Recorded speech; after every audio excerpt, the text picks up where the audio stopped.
नारद जी का यह चरित्र है कि नारद जी महाराज जिस घर में चले जाते हैं उस घर में झगड़ा प्रारंभ हो जाता है। और दूसरी बात बता दें कि जिसके घर में नित्य झगड़ा होता हो, नित्य लफड़ा ही होता हो, और नारद जी महाराज पहुंच जाए तो उसके घर में कभी झगड़ा नहीं होगा, केवल शांति ही शांति हो जाता है। अब नारद जी महाराज चल दिए और चले गए कहाँ? हिमालय। और जा करके बाबा भोलेनाथ के दरबार में वहां पार्वती जी के घर डायरेक्ट चले गए। और भोले बाबा जो है हिमालय पे बैठ करके तपस्या कर रहे थे और पार्वती जी के पास चले गए। और नारद जी जा करके और पार्वती जी को जैसे देखे कहे कि मैया प्रणाम। पार्वती जी ने कहा कि बाबा प्रणाम, बहुत दिनों बाद आप ऋषिवर आए, बैठिए। नारद जी आप कभी आते नहीं, अरे क्या बात है, आज तो मेरा भाग्योदय हो गया है कि आप हमारे घर आ गए हैं। नारद जी ने कहा कि भैया क्या करूं, अरे अब किसी के घर आना जाना मैं छोड़ दिया हूं। पार्वती जी ने कहा कि क्यों, ऐसा क्यों आपने आना जाना छोड़ दिया है? क्या बताऊं मैया, जिसके घर में जाओ कलह ही कलह दिखता है। और भगवान या कोई संत कभी जो है कि कलह में तो जाते नहीं। ये बताइए कि आप किसी रिश्तेदार के घर में जाए या हमें ही आप अपने घर बुलाए कि महाराज जी थोड़ा हमारे घर आप आ जाइएगा, मैं आपके घर जाऊं और आप क्या करें कि अपने दरवाजे पे बहुत सारा कूड़ा कबाड़ा जो है फेंक दे। आप अपने दरवाजे पे बहुत सारा कूड़ा फेंक दें। ठीक है, मैं गया, सोचा कि नहीं भक्त है, मुझे बुलाए हैं, मैं जा रहा हूं आपके घर पे। नाक दाब करके कैसे हूं घर में मैं प्रवेश कर गया गंदगी को देखते हुए। लेकिन जब घर में हम गए तो आप पति पत्नी दोनों लड़ रहे हैं उसी में। अब जब यह देखेंगे तो ये बताइए कितना देर तक मैं रुकूंगा या कोई भी रुकेगा? आप भी अपने रिश्तेदारी में चले जाएं और जाकर के देखें कि घर के आगे पीछे केवल जो है गंदगी है और घर में पति पत्नी 24 घंटा लड़ रहे हैं। आप रुकेंगे क्या वहां? 1 मिनट मन नहीं लगेगा, तुरंत वहां से आप वापस हो जाएंगे। तो ये बताइए कि आप अगर किसी के घर नहीं रह सकते तो क्या भगवान आपके घर आएंगे? जब गंदगी रहेगी, लड़ाई झगड़ा होता रहेगा तो नहीं आ सकते। जब हम नहीं रुक सकते तो भगवान भी नहीं रुक सकते हैं। इसलिए पहले घर को पवित्र कीजिए, पहले अपने आत्मा को पवित्र कीजिए, अपने स्थान को पवित्र कीजिए, क्योंकि सबसे बड़ा पवित्रता ही सबसे बड़ा अंग है। अगर पात्र सही है, अगर आपका भोजन का पात्र अगर जूठा है, जूठे पात्र में अगर रसगुल्ला रख करके आपको दे दिया जाए, खाएंगे क्या? नहीं खा सकते।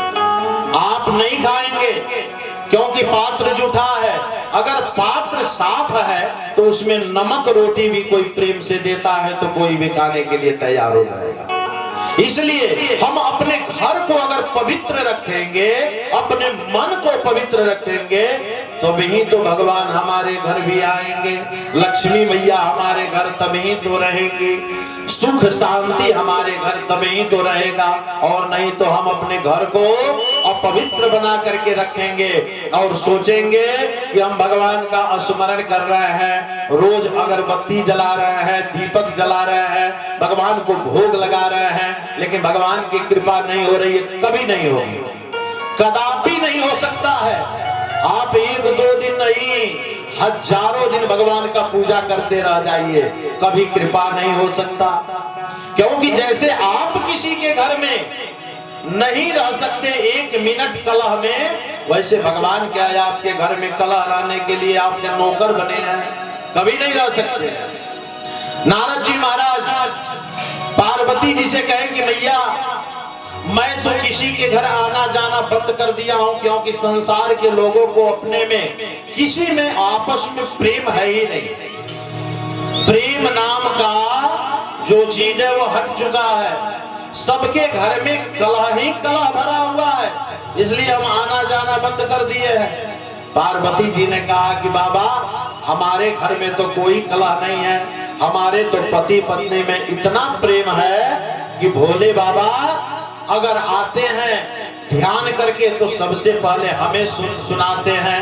आज हमने ध्यान में भगवान राम का दर्शन किया, आज हमने कन्हैया का दर्शन किया, आज हमने मैया का दर्शन किया, जो कि भगवान का दर्शन का बात जो है बताया नहीं जाता है, अपनी तपस्या किसी से शेयर नहीं किया जाता है, लेकिन तो भी भोले बाबा हमें सब कुछ बता देते हैं। मैया ने कहा कि इतना ही नहीं नारद जी, जो गुरु मंत्र लिया जाता है ना, तो गुरु मंत्र को कभी उच्चारण नहीं किसी से बताया नहीं जाता है, क्योंकि व्याकरण कहता है कि एकत्वम न प्रयुज्यता गुरु आत्मनि चेश्वरो। एक वचन का प्रयोग गुरु में, अपने में और ईश्वर में नहीं करना चाहिए, तो इसलिए गुरु मंत्र को कभी बताना नहीं चाहिए। पार्वती जी ने कहा कि महाराज सबसे पहले भोले बाबा आए तो हमें अपना या गुरु मंत्र भी बता दिया। हमारे और भोले बाबा में तो बहुत प्रेम है। नारद जी ने कहा कि मैया ये बताओ कि इतना प्रेम है तो आपसे भोले बाबा ये भी बताए होंगे कि वो जो मुंडों का माला पहनते हैं वह किसका माला है। पार्वती जी ने कहा कि भैया सब कुछ तो बताते हैं, लेकिन ये तो कभी नहीं बताया कि वह मुंड का माला किसका पहनते हैं। नारद जी ने कहा कि प्रेम तो क्या खाक करते हैं, कह रही हो बहुत प्रेम करते हैं। अरे आज तक तुम्हें बताया नहीं कि मुंड का माला किसको पहनते हैं वो, और आप कहती हो इतना प्रेम करते हैं। मैया मैं तो चला, अब आप जानो और आपका काम जाने। अब नारद जी घर से निकल गए। अब पार्वती जी वहां जितना अपना वस्त्र जो पहनी थी, आभूषण पहनी थी, सबको उतार दी और उतार करके रख दी। एक पुराना वस्त्र पहन ली और पुराना वस्त्र पहन करके और चली गई। एक रूम है कोप भवन। अब नहीं, पहले जो है कोप भवन बनता था, जब घर बनता था तो उसमें अलग से एक रूम बनता था जिसपे लिखा होता था कोप भवन, और जब हमारी माताएं रूठती थी तो उसी कोप भवन में जाके बैठ जाए। और फिर पति क्या क्या करते थे, कैसे मनाते थे, ये व्यास मंच से मैं नहीं बता सकता। बहुत कोशिश करते थे, अब नहीं बनता, अब तो सब में प्रेम है। अब पार्वती जी जाकर के उस कोप भवन में बैठ गई और नारद जी जब चले तो रास्ते में देखे कि भोले बाबा ध्यान कर रहे हैं। भोले बाबा से कहे कि बाबा थोड़ा घर जल्दी जाइएगा क्योंकि मैया याद कर रही है। भगवान भोलेनाथ ने कहा कि नारद जी आप हमारे घर से होकर के आ रहे हैं तो मैया तो जरूर याद कर रही होगी, मुझे तो जाना ही पड़ेगा।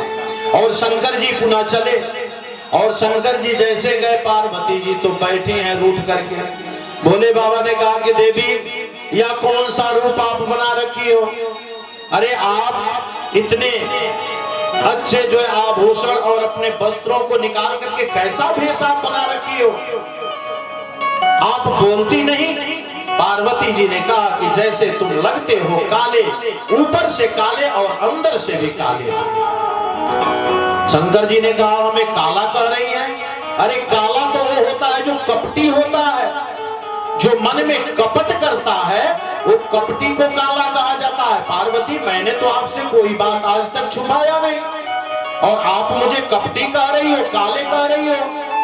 पार्वती जी ने कहा कि छुपाया नहीं, तो ये बताओ कि तुम अपने गले में जो मुंडों का माला पहने रहते हो या किसका माला है, या आज तक तुमने हमसे बताया क्या? भोले बाबा ने कहा कि देवी यह माला किसी और का नहीं, यह जो मुंडों का माल मैं पहना हूं यह आप ही के मुंडों का माला है। आप जो है कभी सती रूप में आती हैं, कभी गौरी रूप में आती हैं, कभी कन्या रूप में आती है, कभी पार्वती रूप में आती है, कभी हिमवान की पुत्री के रूप में आती हैं। और जिस जिस रूप में आप आती हैं और जब आप मरती हैं तो उस मुंडों को काट करके मैं अपने माले में गूंथ लेता हूं, क्योंकि आपका याद बना रहे कि आपने इतने रूपों में आया। पार्वती जी ने कहा मैं तो सोच रही थी कि थोड़ा सा तुम काले हो, लेकिन तुम तो बहुत बड़े काला निकले। शंकर जी ने कहा अब क्या हुआ? पार्वती जी ने कहा कि यह बताओ कि तुम कैसा जड़ी बूटी खा लिए हो कि मरते नहीं हो, और हमें बार बार मरना पड़ता है, हमें बार बार मरना पड़ता है, और हमारे मुंडों का माला तुम सजाते रहते हो अपने गले में, और तुम कौन सा जड़ी बूटी खा ली हो कि कभी मरते ही नहीं हो।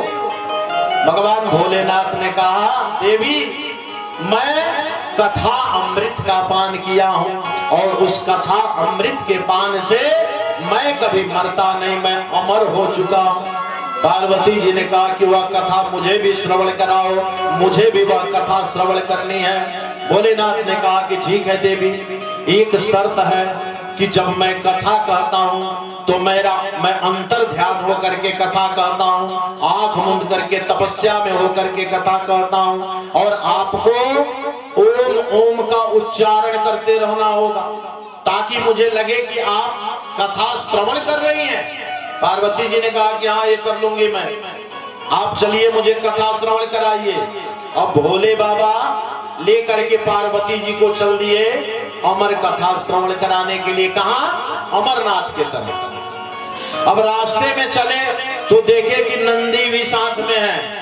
भोले बाबा ने कहा कि नंदी भी अगर कथा श्रवण कर लेगा तो ये भी अमर हो जाएगा। तो नंदी को ले जाकर के एक जगह बांध दिए। जब आप अमरनाथ जाएंगे तो पहले एक नंदी ग्राम पड़ेगा, वहां नंदी ग्राम में नंदी को बांध दिए। उसके बाद आगे बढ़ेंगे तो एक बिच्छू गांव आता है, वहां भगवान ने अपने सर्पों को और जितने शरीर में बिच्छू थे सबको निकाल करके भगवान वहीं रख दिए, और मात्र पार्वती जी और भोले बाबा ये दोनों अमरनाथ के लिए चले, कथा श्रवण करने के लिए चले।